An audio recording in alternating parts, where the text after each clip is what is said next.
Welcome to Medify. So let's start pharmacology. आज pharmacology में अपन एक और माइलस्टोन टच करेंगे as because we have completed one more unit is cardiovascular system and this is last lecture topic name arrhythmia. So let's start. शुरुआत करते हैं arrhythmia होता क्या है। सिंपली एरिथमिया होता है इरेगुलर बीटिंग। क्या होता है? Irregular beating. अब यहाँ पे क्या लिखा हुआ है? Beating out rate and rhythm, मतलब उसकी जो रेट है और जो रिदम है उसके बाहर जाके वो बीट कर रहा है। बात कर रहे हैं कॉजेस की, तो भैया मोस्ट कॉमन कॉज का होता है MI, myocardial ischaemia most common cause होता है। सेकंड में talk about electrolyte imbalance, potassium और सोडियम मेन रोल प्ले करते हैं। तो इसका इम्बेलेंस हो रहा है सोडियम पोटेशियम का। और next is drugs, anti arrhythmic drugs भी एरिथमिया कॉज करती है, वो अपन देखेंगे कौन सा एरिथमिया कॉज करती है।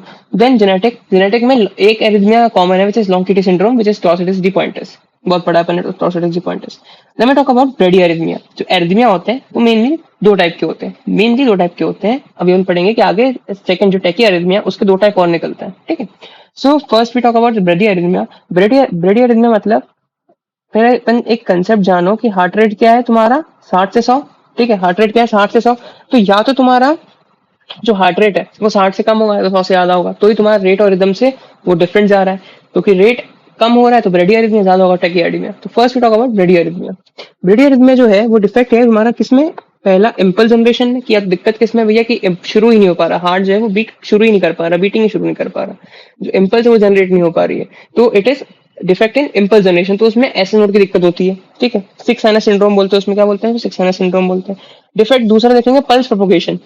क्या देखेंगे? पल्स प्रोपोगेशन मतलब ऐसे नोट तो अपना काम कर रहा है, वो तो अपनी बीटिंग जो है वो जनरेट कर रहा है, लेकिन उसका जो इफ्लक्स है, जो उसका इम्पल्स का वेव है वो आगे नहीं पहुंच पा रहा है, जो उसका करंट है वो आगे नहीं जा पा रहा है। तो उसमें दिक्कत किसमें होगी? पाथवे में, पूरे जो कंडक्टिंग पाथवे है उसमें। ऐसे नोट में दिक्कत नहीं है, ऐसे नोट बराबर है। याद रखना ये जो इम्पल्स जनरेशन वाला है इसमें अपन पेसमेकर भी लगवाते हैं। क्या लगवाते हैं? पेसमेकर लगवाते हैं, ताकि तुम्हारा ऐसे नोट एक वर्चुअल ऐसे नोट लगता है, मतलब वर्चुअल मतलब क्या बोलते हैं उसको, अनरियल ऐसे नोट होता है ना, उसको लगाते हैं जो कि हार्ट की इम्पल्स जनरेट कराता है। क्या आर्टिफिशियल इम्पल्स जनरेट है, आर्टिफिशियल ऐसे नोट बोलते हैं उसको, ठीक है। तो भैया ये तुम्हारी इम्पल्स जनरेट कर देगा। बात करते हैं इम्पल्स प्रोपोगेशन में, तो उसमें या तो तुम्हारा एवी नोड ब्लॉक हो सकता है, या तो बंडल ब्रांच जो है वो ब्लॉक हो सकती है। एवी बंडल जो है तुम्हारी लाइट रैप बंडल, बंडल ऑफ हिज, ये सब ब्लॉक हो सकती है, ठीक है। अब बात करते हैं थोड़ी सी किसी बात करते हैं एट्रोपिन की। तो जो एट्रोपिन है याद रखना, ये सारे जितने भी ऑल काइंड ऑफ ब्रेडी एरिथमिया में काम आता है। ऑल काइंड ऑफ ब्रेडी एरिथमिया को भी कब तक सिर्फ एक केस में नहीं आएगा, अगर तुम्हारा हार्ट ट्रांसप्लांटेड है, एक्सेप्ट इन ट्रांसप्लांटेड हार्ट, ठीक है। पेपर में क्वेश्चन आता है कि किसमें एट्रोपिन काम नहीं करेगा, तो ट्रांसप्लांटेड हार्ट इज आंसर। बाकी सारे ब्रेडी एरिथमिया ब्रेडी में काम करेगा, टैकी में नहीं, ब्रेडी में। Now let's talk about tachyarrhythmia. Simple tachyarrhythmia का पहले अपन कंसेप्ट जानते हैं थोड़ा सा। देखो जो अपने हार्ट के अंदर फाइबर्स होते हैं। क्या होता है? हार्ट के अंदर फाइबर्स होते हैं जो कि तुम्हारे कंडक्शन देखते हैं, ठीक है। जो क्या देखते हैं? कंडक्शन देखते हैं। अब कंडक्शन तुम देख रहे हो, उसके साथ साथ एक चीज और आती है, ये वाला कलर दिखे या फिर नहीं दिखे? ये वाला कलर, हाँ ठीक। तो फाइबर्स आते हैं दो, which is slow conducting fibres and fast conducting fibres. तुम्हें एक जनरल इन्फॉर्मेशन के लिए बता दूं कि स्लो कंडक्टिंग फाइबर्स में कैल्शियम चैनल होता है, नो डाउट होता है। पोटेशियम चैनल होता है, ठीक है भैया, ये भी होता है। लेकिन इसमें we have no sodium channel, तभी तो वो स्लो है। सोडियम हमेशा चाहेगा कि सोडियम हमेशा चाहती है सारी चीज फटाफट हो जाए, ठीक है। तो इसलिए जो स्लो कंडक्टिंग फाइबर है उसमें सोडियम नहीं होगा। S for sodium, S for speed, याद रख लो ऐसे। देन वी टॉक अबाउट कि भैया सोडियम चैनल इसमें नहीं है, किसमें नहीं है? अपने स्लो कंडक्टिंग फाइबर्स में नहीं है। तो ये फाइबर्स होते कहाँ है? स्लो कंडक्टिंग फाइबर्स कहाँ होते हैं? तो slow conducting fibres is in SN node and AV node, SN AV node. I repeat, SN node और एवी नोड के अंदर स्लो कंडक्टिंग फाइबर्स है, बाकी हर जगह फास्ट कंडक्टिंग फाइबर्स आएंगे। नेक्स्ट वी टॉक अबाउट कि जो स्लो कंडक्टिंग फाइबर्स है, जो एसएन नोड एवी नोड है, उसमें क्या होता है कंसेप्ट देखो। फॉर सपोज ये तुम्हारा एसएन नोड है, एवी नोड है, एसएन नोड एवी नोड कुछ भी मान लो तुम। क्या हुआ? कैल्शियम आया इसके अंदर आया, एसएन नोड एवी नोड में पोटेशियम बाहर चले गया, simple.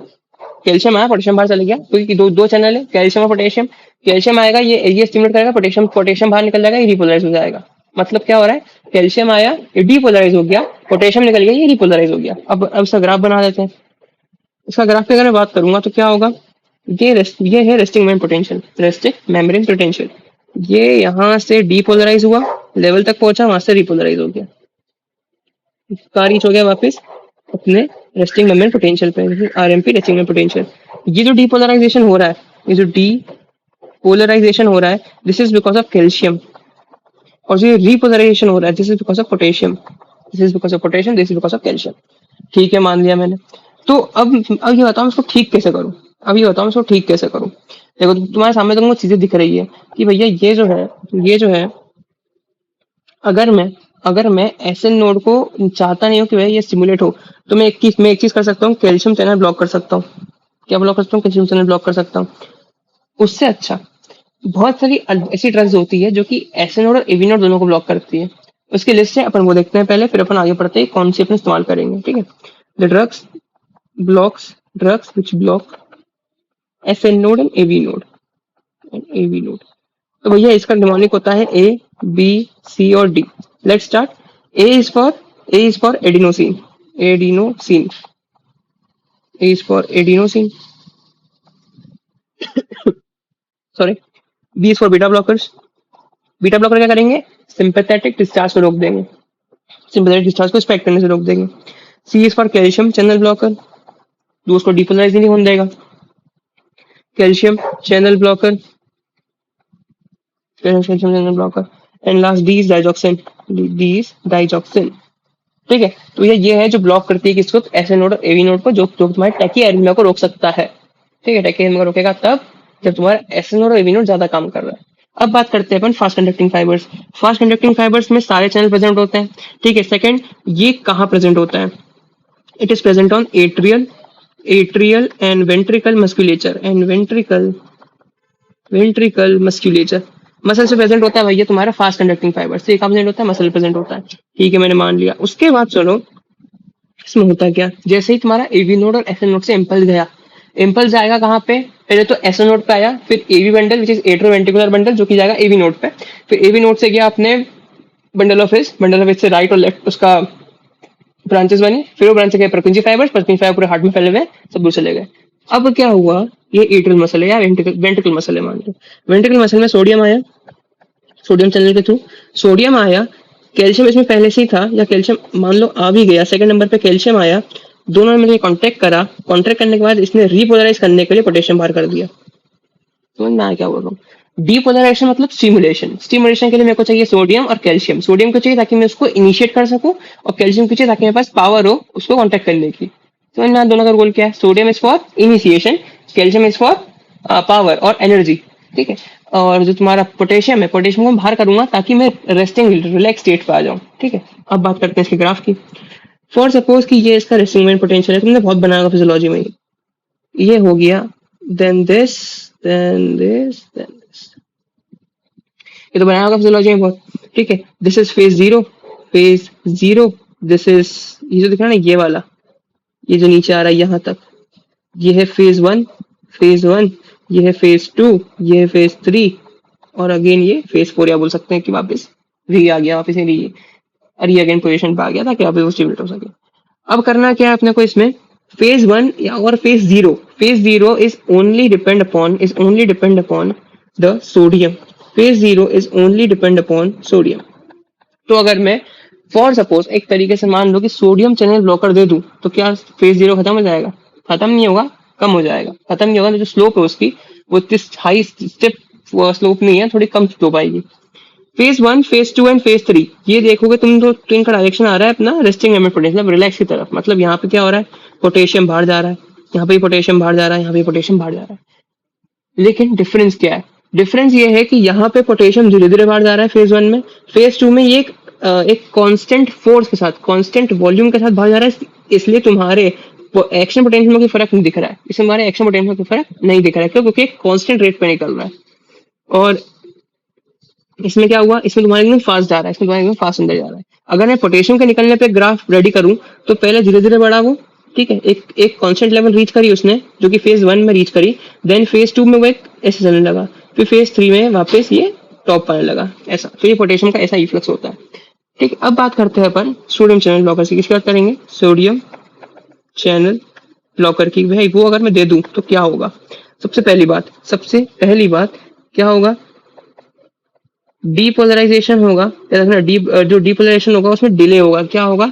Delay in depolarization, delay in depolarization, depolarization में डिले आएगा। इसके साथ साथ और क्या आ सकता है, स्टिप और reduce the slope, reduce in slope of phase zero, phase zero की स्लोप जो होगी वो रिड्यूस हो जाएगी। ठीक है, और बताओ सोडियम चैनल ब्लॉकर कौन से क्लास के होते हैं, ये देख लेते तो क्लास 1 के होते हैं। क्लास कहाँ से बीच में आ गई, वो कौन सी क्लास है ये क्लास है एंटी एरिथमिक ड्रग की, जो हम पढ़ेंगे बस 5 मिनट के ब्रेक के बाद।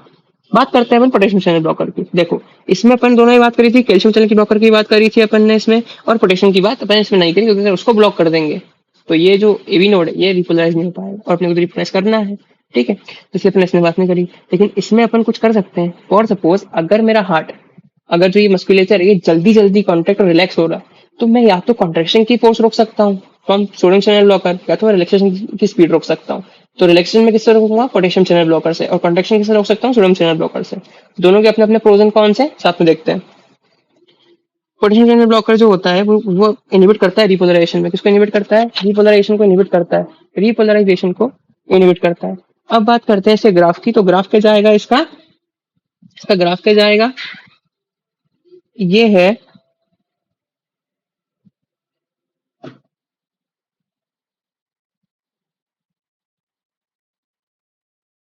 दिस, ये नॉर्मल ग्राफ है जो तुमने अभी पढ़ा।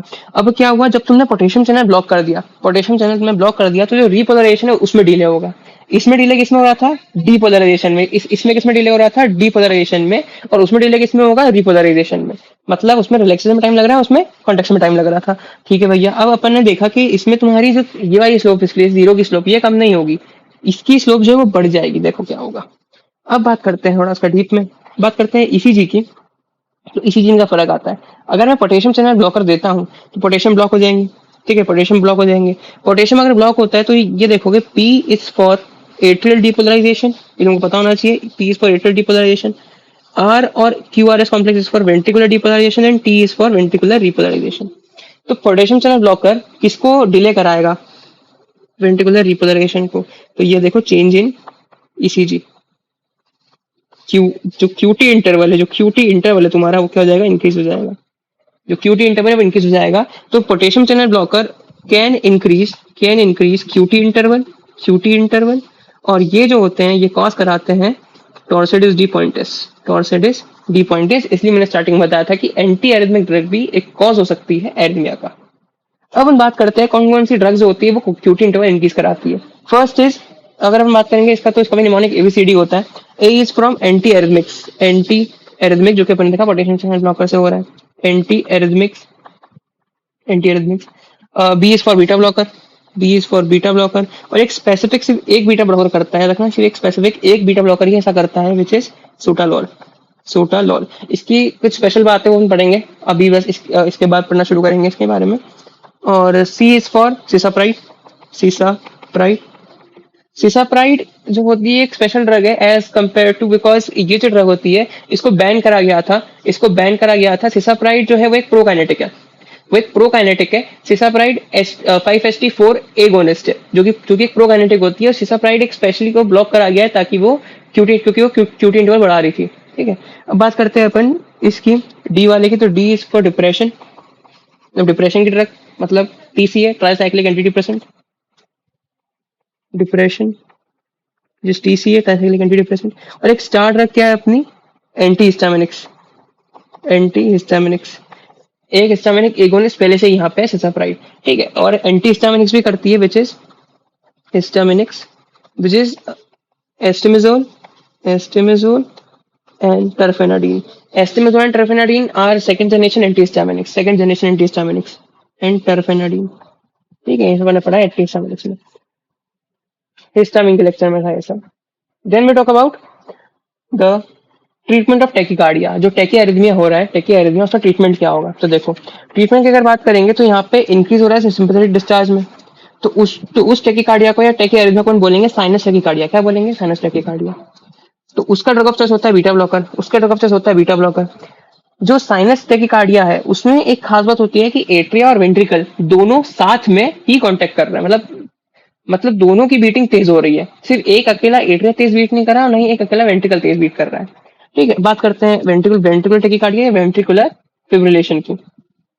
तो वेंट्रिकल फिब्रिलेशन क्या होता है कि वेंट्रिकल्स जो है बहुत एक्सेसिव कॉन्ट्रेक्शन दिखा रहा है। क्या दिखा रहा है? एक्सेसिव कॉन्ट्रेक्शन दिखा रहा है। ड्रग ऑफ चॉइस की बात करेंगे तो सोडियम चैनल ब्लॉकर, अमायोडारोन, याद रखना amiodarone is the main sodium channel blocker, इस तरह हम पूरा पढ़ेंगे। देन लिग्नोकेन एंड सोटालॉल, तो ये तुम्हारे ड्रग ऑफ चॉइस है किसके लिए? वेंट्रिकुलर फिब्रिलेशन के लिए। अब बात करते हैं अपन किसकी, विच इज तुम्हारा सुप्रा वेंट्रिकुलर टेकिकार्डिया। सुप्रा वेंट्रिकुलर मतलब जो वेंट्रिकल के ऊपर, इसलिए बोलते हैं सुप्रा वेंट्रिकुलर टेकिकार्डिया। सुप्रा वेंट्रिकुलर टेकिकार्डिया जो होता है उसका ट्रीटमेंट देखेंगे तो वो ट्रीटमेंट किस पे बेस होता है? ताकि तुम्हारा वेंट्रिकुलर टेकिकार्डिया बच जाए या टेकीआरिथमिया बच जाए। मैं बार बार टेकिकार्डिया बोल रहा हूँ, इसे आप जरूर करेक्शन करें। It is not tachycardia, it is tachyarrhythmia. ठीक है, तो प्रिवेंट करता है टेकीआरिथमिया को, वही वेंट्रिकुलर टेकीआरिथमिया को। Because atrial fibrillation is not a big thing for us, वो ठीक है, वो नॉर्मल, वो हो भी रहा तो आपको फर्क नहीं पड़ेगा, क्योंकि जो ब्लड है वो एक्चुअली ग्रेविटी से नीचे जा रहा है। लेकिन वेंट्रिकल्स अगर कर रहे हैं, वेंट्रिकल अगर फिब्रिलेशन दिखा रहे हैं, अगर वेंट्रिकल इरेगुलरली कॉन्टेक्ट कर रहे हैं, तो इसका मतलब वो इनसफिशिएंट दिखाएंगे, इनसफिशिएंट दिखाएंगे ब्लड पहुंचाने में कहीं पे भी। देन इसमें अपन क्या करेंगे? एस नोड और यूनिट को ब्लॉक कर देंगे। Drug of choice adenosine, beta blocker and calcium channel blocker. Adenosine देते हैं फॉर इमीडिएट रिस्पांस, और फिर मेंटेन करने के लिए बीटा ब्लॉकर और कैल्शियम चैनल ब्लॉकर देते हैं। बात करते हैं और एक और इसका ट्रीटमेंट का एक मेथड होता है। पहला तो कि वेंट्रिकुलर टेकिकार्डिया प्रिवेंट करना है। सेकंड इज कि एट्रियल मसल को सप्रेस कर दो, तो तुम्हारी एट्रियल मसल जो होगी वो कॉन्टेक्ट ही नहीं करेगी, तो उसकी मसल सप्रेस होगी। तो ड्रग ऑफ चॉइस सोडियम एम्यूडेरॉन, जिसे सोडियम चैनल ब्लॉकर। डॉफ्टिडिलाइट, ये भी सोडियम चैनल ब्लॉकर है, और अपनी आइबोटिलाइट, ये भी सोडियम चैनल ब्लॉकर है। तो अपन sodium channel blocker, anti arrhythmic drugs, very important classification.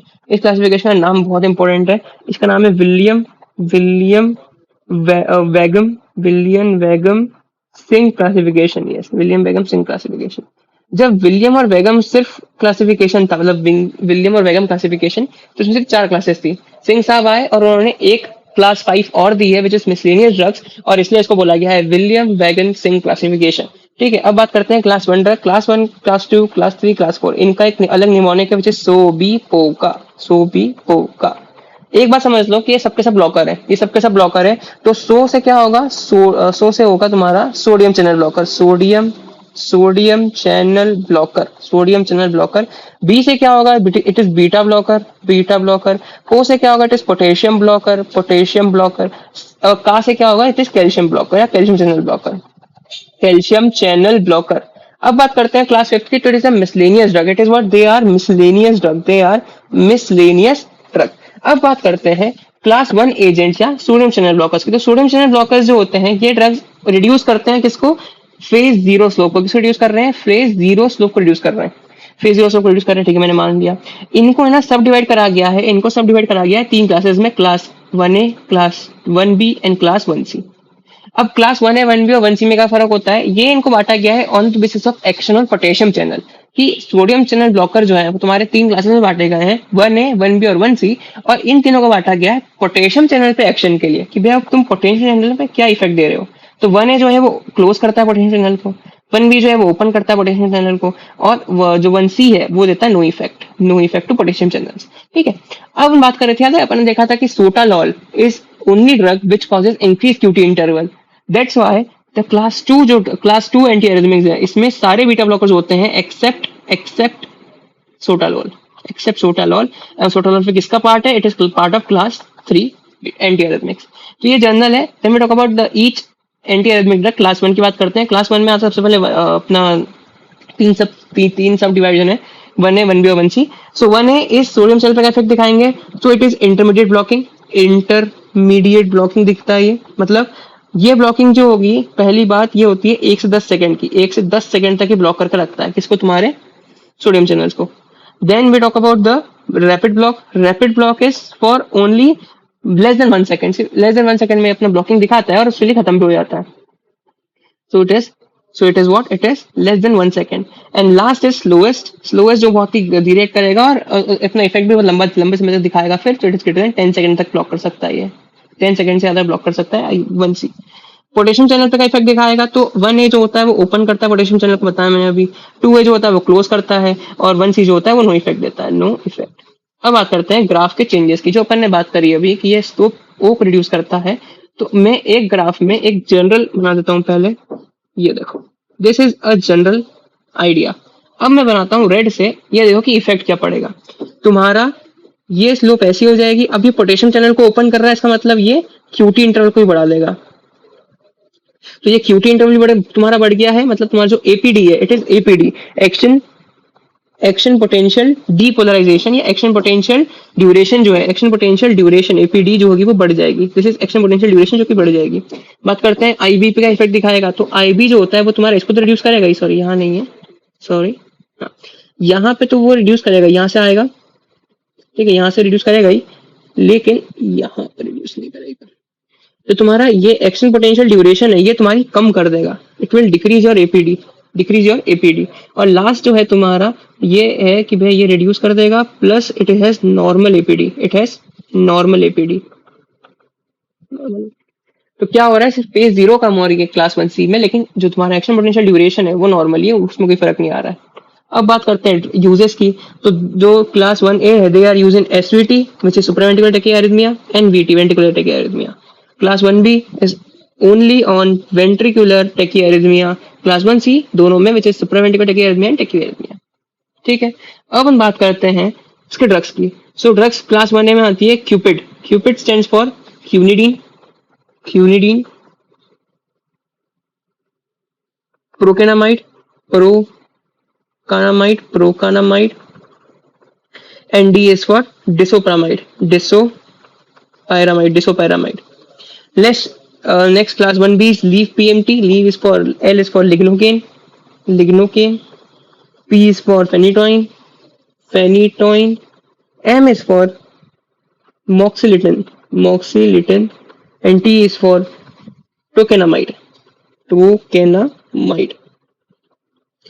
EFPM last 1C जो है वो EFPM है, it is encainide, encainide. Then F is for flecainide or flecainide, flecainide. P is for propanon, propanon, propanon या propapenon. And last M is for morexine, morexine, moricizine जो भी तुम बोल रहे हो उसको moricizine. Let me talk about the quinidine. Quinidine की खास बात क्या होती है कि ये सबसे पहली एंटी एरिथमिक ड्रग है जो कि मिली गई थी, ठीक है। और इसका अगर डोसेज फॉर्म देखेंगे तो ये ओरल भी मिलती है और आईवी भी मिलती है, ओरल एंड आईवी दोनों होती है। इसके यूजेस देख लेते हैं। तो यूज में आता है एसवीटी और वीटी, दोनों इसके यूजेस है। वीटी और एसवीटी इसके यूजेस आ जाते हैं। Pharmacokinetics, it is metabolize by CYP, CYP2D6, CYP2D6 से ये मेटाबोलाइज हो जाती है। Then we talk about the side effects. Side effect क्या होते हैं? इसका साइड इफेक्ट होता है diarrhoea, diarrhoea side effect. Second side effect is hypotension, के हाइपरटेंशन कॉज कराएगा, हाइपरटेंशन कॉज कराता है। और हाइपरग्लाइसीमिया कॉज कराता है, हाइपर ग्लाइसीमिया कॉज कराता है, हाइपर नहीं hypoglycaemia, sorry hypoglycaemia, hypoglycaemia, sorry I am really sorry, hypoglycemia. And last is dry eyes and dry mouth, which is xerostomia and xerophthalmia. Dry eyes, xerophthalmia, and dry mouth is xerostomia. अब इसमें ना एक बहुत important होता है, ये adverse reaction show करता है हाइपोग्लाइसीमिया से, मतलब ये बॉडी के अंदर ग्लूकोज बहुत ज्यादा कम कराता है। दैट्स वाई जब भी इसकी ड्रिप होती है इंट्रावीनस में तो we mix dextrose with it, we mix dextrose with it. जब भी इसकी ड्रिप होती है, या हो सकता है कि आईवी इंजेक्शन दे रहे हैं तो उसका डेक्सट्रोज मिक्स करते हैं हमेशा, ठीक है। देन वी टॉक, इसका एक अकेला एडवर्स इफेक्ट नहीं है, इसका ये ऑटोटॉक्सिक भी होता है, इट इज ऑटोटॉक्सिक। और ये मतलब बहुत हाई लेवल का ऑटोटॉक्सिक है, मतलब आदमी को डेफ बना देता है, इसका बहरा बना देता है आदमी को, ठीक है। बात करते हैं क्यूनिडीन की, बात करते हैं प्रोकेनामाइड की। तो प्रोकेनामाइड ब्लॉक करता है तुम्हारे एवी नोड को, ठीक है। डोसेज फॉर्म देख लो प्रोकेनामाइड का, तो आईवी होता है, सिर्फ आईवी होता है प्रोकेनामाइड। और तुम मेटाबोलाइज किससे होता है? मेटाबोलाइज बाय एसिटाइलेशन, एसिटाइलेशन से कितनी ड्रग मेटाबोलाइज होती है, कहाँ होती है, सब मैंने बताया था जनरल फार्मा में। फिर से बताता हूँ, शिप ड्रग मेटाबोलाइज होती है, S is for sulfa drug, H is for hydralazine, I is for isoniazid, P is for procainamide, ठीक है। तो ये हो गया। Then we talk about the uses. Uses क्या होंगे इसके? ये यूज होता है वही एसवीटीएन, वीटी, ये दोनों इसके यूजेस हो गए। और ये एक स्पेशल ड्रग है because it use in treatment of WPW syndrome. अपन ने पहले देखा था ना WPW सिंड्रोम इसके पहले लेक्चर में, जिसमें तुम्हारा एक delta wave persistent delta wave मिल रही थी, तो उसमें तुम्हारा ट्रीटमेंट प्रोकेनामाइड थी। साइड इफेक्ट की बात करते हैं, कौन साइड इफेक्ट आते हैं, तो साइड इफेक्ट में आता है DLE। DLE is what? SLE सुना था? SLE सुना है, सिस्टमिक लूपस एरिथमेटस पैथोलॉजी में। वही DLE होता है जब ये ड्रग इंड्यूस होता है, तो drug induce loops erythematous is DLE। और एक और आता है which is bone marrow suppression. क्यों बोन मैरो सप्रेशन आता है? क्यों आता है बोन मैरो सप्रेशन? देखो, जो प्रोकेनामाइड है, procainamide is some way sulfa derived, sulfa derived, some way sulfa derived, मतलब ऐसा ना दूर के रिश्तेदार होते हैं, तो इसका दूर का रिश्तेदार है सल्फा डिराइव्ड, जितनी भी सल्फा डिराइव्ड है उसकी दूर के रिश्तेदार है, ठीक है, रिश्तेदार तो है। तो इसलिए जब ये हाई लेवल पे जब इसकी टॉक्सिसिटी हो जाती है, तो ये सल्फा टॉक्सिसिटी भी कॉज कर देता है समहाउ, तो that's why bone marrow suppression, जो कि सल्फा टॉक्सिसिटी का मेन चीज होती है। Then we talk about lignocaine, which is 1B drug and is very important. Lignocaine को अपन के नाम से जानते हैं स्मूथ मसल रिलैक्सेंट। स्मूथ नहीं, इसको जानते हैं लोकल एनेस्थेटिक। यस सॉरी, क्या मैं भूल गया, इसको जानते हैं लोकल एनेस्थेटिक।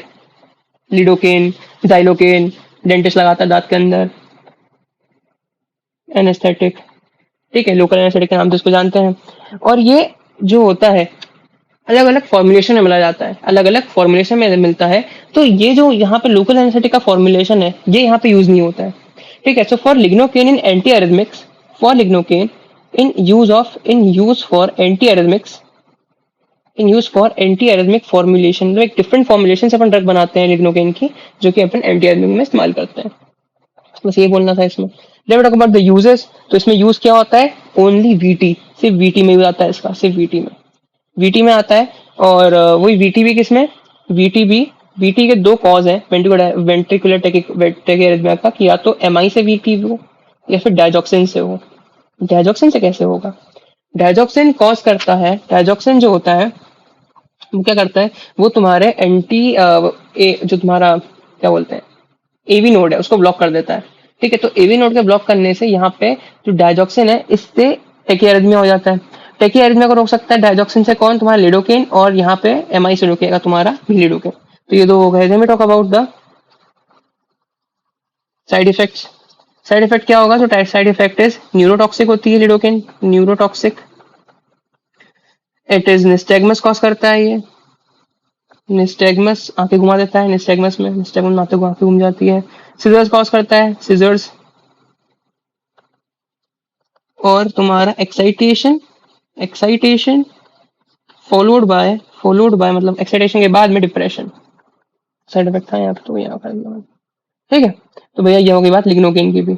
अब next we talk about 1C drug, मतलब पहली क्लास की तीसरा सब्टिवाइड। सो EFPM को फुल फॉर्म देखेंगे तो सबसे पहला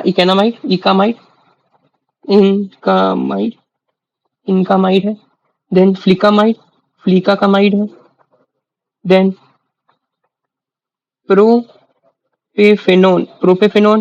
प्रोपेगाफिनोन है, और M इज फॉर मोरसीजीन,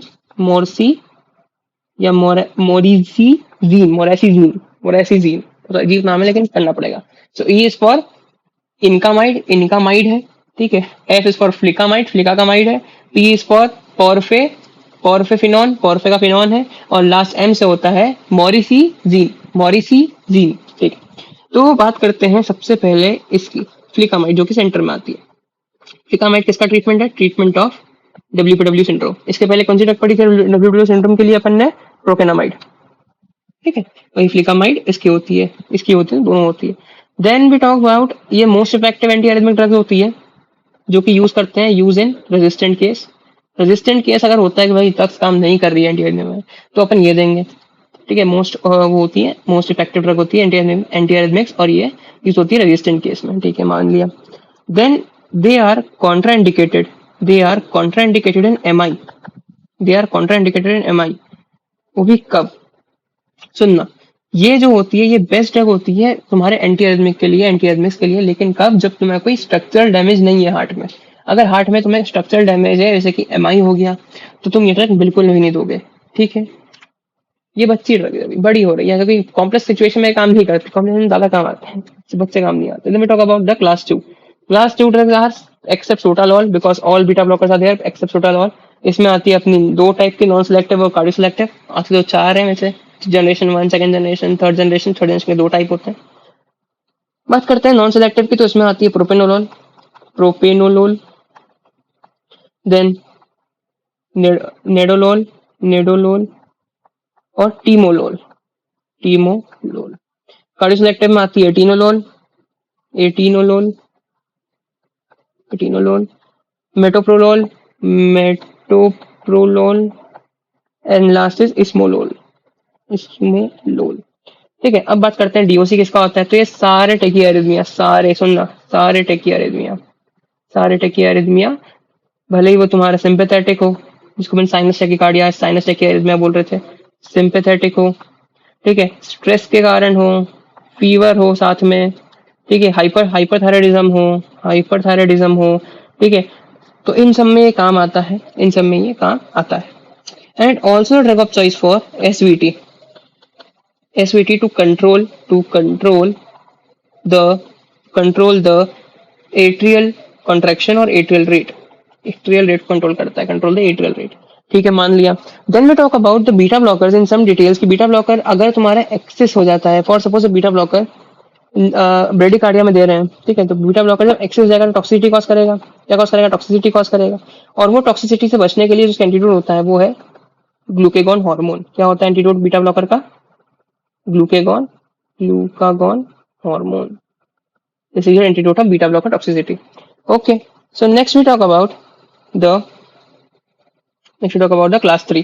क्लास 3 जो होती है वो ड्रग्स आती है अपनी कौन कौन सी? Beautiful divas, beautiful divas. B is for, B और beautiful is for bretylium, bretylium या ब्रेटिलियम जो तुमको बोलना है, bretylium. D is for dofetilide, dofetilide. I is for ibutilide, I ibutilide. V is for vernakalant, vernakalant. A is for amiodarone, amiodarone. And S is for sotalol, S is for sotalol. अब बात करते हैं अपन किसकी? सारी मिला के सबसे पहले बात करते हैं इन दोनों ड्रग की, डॉफिटिलाइड और आइब्यूटिलाइड। डॉफिटिलाइड और आइब्यूटिलाइड ये होते हैं pure potassium channel blocker, pure potassium channel blocker होते हैं जो कि सिर्फ और सिर्फ किस काम में आते हैं? एपीडी को बढ़ाने के लिए। किसको बढ़ाने के लिए? APD. APD is what? Action potential duration, action potential duration को बढ़ाने के काम में आते हैं। ठीक है, मैंने मान लिया ड्यूरेशन के काम में आते हैं। और ये होते कौन है लिखना? पोटेशियम चैनल ब्लॉकर होते हैं class 3, potassium channel blocker. Second class 2 कौन से हो रहे थे? जल्दी बताओ। So B beta blocker and class 1 है so is sodium blocker, sodium channel blocker. और जो लास्ट है कोका, कोका का is for calcium channel blocker which is class 4, पढ़ेंगे वो भी। पोटेशियम चैनल ब्लॉकर होते हैं, ठीक है, तो भैया ये हो गई। और हाँ, ये होते हैं ट्रीटमेंट ऑफ फ्लटर और फिब्रिलेशन, फ्लटर एंड फिब्रिलेशन का ट्रीटमेंट करते हैं ये क्लास 3 वाले, फ्लटर और फिब्रिलेशन का ट्रीटमेंट करते हैं। एपीडी को बढ़ाते हैं, मतलब वो क्यूटी इंटरवल को बढ़ाते हैं, QT interval which leads to torsades de pointes which is a increased QT interval arrhythmia। उसके बाद अपन देखें तो कुछ खास बातें इसकी आती है विच इज जो वर्निकेलेंट से लेकर सोटालॉल है, ये सब होते हैं multi channel blocker, multi channel blocker होते हैं, मल्टी चैनल ब्लॉकर होते हैं ये। मतलब सिर्फ पोटेशियम को नहीं, बाकी दूसरे जैसे कि अपने सोडियम हो गया, पोटेशियम हो गया, कैल्शियम हो गया, बीटा ब्लॉकर हो गया, सबकी सब पे इफेक्ट दिखाते हैं। और यहाँ पे इम्पोर्टेंट क्या है? एम्यूडरॉन। आइए बात करते हैं एम्यूडरॉन की। एम्यूडरॉन जो ड्रग होती है वो सारे टाइप की बीटा ब्लॉकर की होती है, सारे टाइप की टेकियारिथमिया की होती है, except increase QT interval. Except जब किसी भी एरिथमिया में क्यूटी इंटरवल इंक्रीज मिलेगा उसमें तुम एम्यूडरॉन नहीं दे सकते, उसमें तुम एम्यूडरॉन नहीं दे सकते, ठीक है, उसमें तुम एम्यूडरॉन नहीं दे सकते। बाकी सब में तुमको, बाकी सब में तुम दे सकते हो, बाकी सब में most effective anti arrhythmic drug है तुम्हारी एम्यूडरॉन। बात करते हैं टी हाफ की, तो उसका टी हाफ जो होता है वो 60 दिन का होता है, लॉन्गेस्ट एक्टिंग ड्रग होती है, 60 दिन का इसका हाफ डे होता है या हाफ लाइफ होती है। और ये जो होती है लॉन्गेस्ट एक्टिंग होती है, लॉन्गेस्ट एक्टिंग, ठीक है, लॉन्गेस्ट एक्टिंग होती है। ये मेटाबोलाइज होती है CYP3A4 से, CYP3A4 से मेटाबोलाइज होती है। किससे मेटाबोलाइज होती है? CYP3A4 से मेटाबोलाइज होती है। अब बात करते हैं इसका साइड इफेक्ट्स की। तो ये जो ड्रग है इसका नाम क्या है? एम्यूडरॉन। अब इसका स्पेलिंग देखो ध्यान से, यहाँ तुमको दिख रहा होगा आईओडी। IOD means iodine. ठीक है, तो इसमें आयोडीन होता है, 37% आयोडीन होता है, एज सेम एज थायरोक्सिन। तो इसमें याद रखना है, इसमें दो इफेक्ट्स आते हैं। It is Wolff Chaikoff effect. It is very important for INICET. INICET पे सीधा क्वेश्चन आया था वुल्फ चिएकोफ इफेक्ट पे 2020 पे। 2020 का मैंने क्वेश्चन देखा था, उसमें सेम क्वेश्चन है वुल्फ चिएकोफ इफेक्ट पे। ठीक है, और जॉट बेस्ड डो इफेक्ट। ठीक है, Jod based dough effect NEET PG question है, it's simple Jod based dough effect. तो वुल्फ चिएकोफ इफेक्ट क्या होता है? It is hypothyroidism. It is what? It is hypothyroidism. देखो, तुम खुद जानते हो थायराइड में बहुत कॉम्प्लेक्स चीजें होती है। किसी चीज के बढ़ने से कोई चीज डिक्रीज हो जाती है, और किसी चीज के कम होने से कोई चीज बढ़ जाती है। समझ में आ रहा है? टीएसएच बढ़ जाएगा तो दिक्कत है, तो T3 T4 कम हो जाते हैं, कुछ ऐसा सीन रहता है उसमें। ठीक है, थायराइडिज्म में। तो याद रखना, ये जो एम्यूडरॉन है ये तुम्हारी हाइपोथायराइडिज्म भी कॉज कराती है और हाइपर भी कॉज कराती है। तो अगर ये हाइपो कॉज कराएगी तो it is called as Wolff Chaikoff effect. उसमें क्या करा रहा है ये? उसमें T3 का सॉरी उसमें T4 का T3 में कन्वर्जन नहीं करा रहा है, and T4 is inactive form. ये तुमको पता होना चाहिए, T4 जो होता है वो इनएक्टिव होता है और T3 एक्टिव होता है। ठीक है, तो T3 एक्टिव कंफर्म कमिट होगा तो कोई मतलब भी नहीं T4 के बढ़ने से। और जॉट बेस्ड डो इफेक्ट क्या होता है? ये हाइपरथायराइडिज्म कॉज कराता है, हाइपरथायराइडिज्म कॉज कराता है। और कैसे कराएगा? ये सिंथेसिस को बढ़ाता है T4 और T3 के। तो ये दोनों इफेक्ट अगर साथ में हो गए तो क्या होगा? कोई नहीं, थायराइड बना रहा है उसका T3 T4, it is jot based dough effect. और लेकिन वो सेल जो होगा एक्सेप्ट नहीं कर पाएगा, क्यों? क्योंकि T4 बन रहा है, T4 से T3 में कन्वर्ट नहीं हो पा रहा है। ठीक है, नेक्स्ट जो साइड इफेक्ट होंगे, it is pulmonary fibrosis. Pulmonary fibrosis, it is photosensitivity, it is के liver cirrhosis, that is hepatotoxic होती है ड्रग, लीवर सिरोसिस कॉज कराती है। Cornea verticillata very important. और purple man syndrome, it is very important. Purple man syndrome कुछ नहीं होता है इतना खास, लेकिन फिर भी सुन लो कि पर्पल कलर के रैशेस हो जाते हैं फेस पे, ये आदमी के चेहरे पे। ठीक है, एम्यूडरॉन से इंसान के चेहरे पे इस कलर के कॉज पर्पल कलर रैशेस और डिस्कलरेशन और रैशेस हो जाते हैं इंसान के चेहरे पे। ठीक है, तो ये रैशेस या डिस्कलरेशन हो जाता है चेहरे का, पर्पल कलर का हो जाता है, और इसलिए इसको क्या बोलते हैं? Smurf syndrome. क्या बोलते हैं? Smurf syndrome. तो स्मर्फ सिंड्रोम या फिर पर्पल मैन सिंड्रोम किससे कॉज होता है? एम्यूडरॉन से। यही सेम चीज, मतलब जो पर्पल कलर का डिस्कलरेशन है, अगर यही टो पे हो जाए, पाँव के टो पे हो जाए, तो it is cause by warfarin. ये कॉज होता है वॉरफेरिन से। और एक और होता है पर्पल ग्लव सिंड्रोम, वो कॉज होता है फेनिटॉइन से। वो कॉज होता है फेनिटॉइन से। समझ में आया? Purple man syndrome, purple toe syndrome और ये। अब तुम ये देख रहे हो ड्रग इंड्यूस वॉटेक्स केरेटोपैथी। अब व्हाट इज वॉटेक्स केरेटोपैथी? तुमने ये सुना था? मैंने बोला था बहुत इंपॉर्टेंट है। कॉर्निया वर्टिकुलेटा का नाम होता है वॉटेक्स केरेटोपैथी। इस फोटो को ध्यान से देखो, कहीं तुमको से फूल दिख रहा है? फूल, ये बंच एक बांधो की एक फूल को बांध के रखा है बुके में, यहाँ रिबन लगाइए और पूरा फूल दिख रहा है तुमको यहाँ पे। ठीक है, ये फूल जो दिख रहा है, दिस इज एम्यूडरॉन। यही एम्यूडरॉन होता है। और ये एम्यूडरॉन जो होता है ये रेटाइना में हो जाता है डिपॉजिट। क्या हो जाता है? रेटाइना में डिपॉजिट हो जाता है amiodarone. So it is deposition of amiodarone in cornea में एम्यूडरॉन का डिपोजिशन हो जाना। ठीक है, और ऐसे फ्लावर टाइप दिख जाना, इसलिए इसको बोलते हैं कॉर्निया वर्टिक्यूलेटा या फिर वॉटेक्स केरेटोपैथी। वर्टिक्यूलेटा या फिर वॉटेक्स केरेटोपैथी। इससे ये किस किस से कॉज होता है अपना एमिड्रॉन के अलावा? तो इसका ड्रग का इसका निमोनिक होता है all cornea get linked. All is for amiodarone. C और cornea is for chloroquine drug is anti malaria drug. Chloroquine anti malaria. Gold and gentamicin. Gold किस में देते हैं? अगर तुम्हें पता होगा तो, मेरे जहां तक मेरी नॉलेज है, शायद उसमें अपने सिकल सेल एनीमिया जैसा कोई एक होता है थैलेसीमिया, शायद थैलेसीमिया में गोल्ड की थेरेपी दी जाती है। सोना नहीं खिलाते हैं, गोल्ड के कंटेंट वाली भी मेडिसिन होगी वो देते हैं। ठीक है, तो जेंटामाइसिन एंटीबायोटिक है। Then last linked is ibuprofen and एंडोमिथासिन।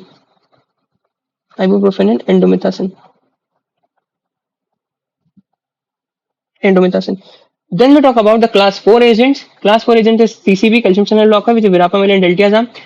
It is non DHP type. DHP type वाले नहीं, non DHP type वाले दे रहे हैं. ठीक है, ड्रग्स की बात कर लेते हैं. तो हो गया वेरापामिल diltiazem. अब बात करते हैं इट क्या करते हैं, क्या तो ब्लॉक करते हैं एस नोड और एवी नोड को. ये ड्रग होती है एसवीटी की. किसकी ड्रग होती है? एसवीटी की ड्रग होती है. और अगर तुम्हें ये दे तुम अगर इसको दे दोगे किसमें, किसमें दोगे? वीटी में, तो इट इज कॉन्ट्राइंडिकेटेड. तो it is contraindicated in VT. क्योंकि क्योंकि it shows negative inotropic effect. It shows negative inotropic effect. अच्छा, तो इससे क्या फर्क पड़ता है. आइनोट्रोपिक इफेक्ट क्या होता है? फोर्स ऑफ कंट्रैक्शन का कम हो जाना, फोर्स ऑफ कंट्रैक्शन का बढ़ जाना. Positive inotropic effect.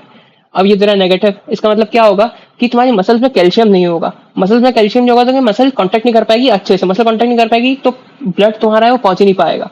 और जब पहले ही तुम्हें वेंट्रिकल टैकीकार्डिया, मतलब पहले ही तुम्हारा वेंट्रिकल जो है वो इरेगुलर बीटिंग दिखा रहा है, उसमें तुम और सो कैल्शियम हटा दोगे तो तुम्हारा हार्ट और डैमेज हो जाएगा. ठीक है, सो दैट्स व्हाई अपन नहीं देते कभी भी इसको वेंट्रिकल टैकीकार्डिया में. अगर कैल्शियम चैनल ब्लॉकर की टॉक्सिसिटी हो जाती है तो अपन क्या देंगे? कैल्शियम ग्लूकोनेट देंगे. एंटीडोट होता है, याद रखना. It is calcium gluconate. Calcium gluconate. Next is class fifth. Class fifth is miscellaneous drug which is AD. ADAM बोलते हैं इसको, ADAM. A is for atropine. A is for atropine. D is for digoxin. Digoxin. A is for adenosine. Adenosine. In M is for MgSO4. ठीक है, बात करते हैं atropine की. अपन ने कर ली, स्टार्टिंग में देखा था अपन एट्रोपिन ब्रेडी अरिथमिया में देते हैं. किसमें देते हैं? ब्रेडी अरिथमिया में देते हैं. डायजॉक्सिन की क्या बात करें? डायजॉक्सिन वो एवी नोड को ब्लॉक करता है. एवी नोड को ब्लॉक करेगा तो अपन किसमें दे देंगे? इसको एसवीटी में दे देंगे ताकि तुम्हें वीटी ना हो या बीएफ ना हो. एसवीटी एवी नोड को ब्लॉक करते हैं ताकि तुम्हारा कंडक्शन आगे ना पहुंचे. That's why. ठीक है, तो भैया इसमें दे देंगे अपन, एसवीटी में दे देंगे. और बात करते हैं एड्रोसिन और MgSO4 की. देखो एडिनोसिन. एडिनोसिन एक ऐसी ड्रग होती है जो कि बहुत ही शॉर्टेस्ट एक्टिंग होती है. बहुत ही शॉर्टेस्ट एक्टिंग होती है. Shortest acting drug. तो इसका जो हाफ लाइफ होती है, इसकी जो हाफ लाइफ होती है वो कुछ होती है टी हाफ से 9 सेकंड होती है. सो टी हाफ कितनी होती है इसकी? 9 सेकंड्स. 9 सेकंड. ठीक है, that's because it is degrade by adenosine deaminase. Adenosine deaminase तुमने ये पढ़ी होगी. हाँ पढ़ी होगी, बताऊं. फर्स्ट रेडियोथेरेपी, अगर first immunotherapy, sorry radiotherapy, immunotherapy जो सबसे पहले हुई थी वो इसी एंजाइम पे हुई थी. तुमने पढ़ा होगा 12th क्लास में. एडिनोसिन. एडिनोसिन डीअमाइनेस. डीअमाइनेस इससे डिग्रेड हो जाता है तुम्हारा एडिनोसिन. तो वही एडिनोसिन तुम्हारा 9 सेकंड डिग्रेड हो जाता है. तो इसलिए बहुत शॉर्टेस्ट लाइफ का टी आप होता है, बहुत शॉर्टेस्ट एक्टिंग ड्रग होती है. इंपॉर्टेंट क्या है कि इसका यूज किया है. It is use in acute SVT. It is use in acute SVT. Acute SVT में इसका इस्तेमाल होता है. और पीएसवीटी. पीएसवीटी एंड एसवीटी में क्या होता है? तो एसवीटी तो पता है, सुप्रावेंट्रिकुलर टैकीकार्डिया. पी क्या होता है? पेरोक्सिसोमल. पी पर peroxisomal supraventricular tachycardia. SVT is simple supraventricular tachycardia. P is peroxisomal. Peroxisomal क्या होता है? peroxisomal में एक स्पेशल केस होता है peroxisomal tachycardia या supraventricular tachyarrhythmia, जिसमें P वेव जो होती है वो एब्सेंट हो जाती है. मतलब जो ECG होगी, अगर मैं तुम्हें यहाँ पे छोटा समझा दूं कि ECG में P वेव एब्सेंट है. ये तुम्हारी नॉर्मल ECG है. ठीक है, सॉरी, ये तुम्हारी नॉर्मल ECG. ये P, ये Q, ये R, ये S और ये T देख लो. अब मैं इसको मिटा के तुम्हारी ये वाली बनाता हूँ पेरोक्सिसोमल वाली. तो इसमें क्या होगा? इसमें ये वाला इफेक्ट आएगा. ये देखो,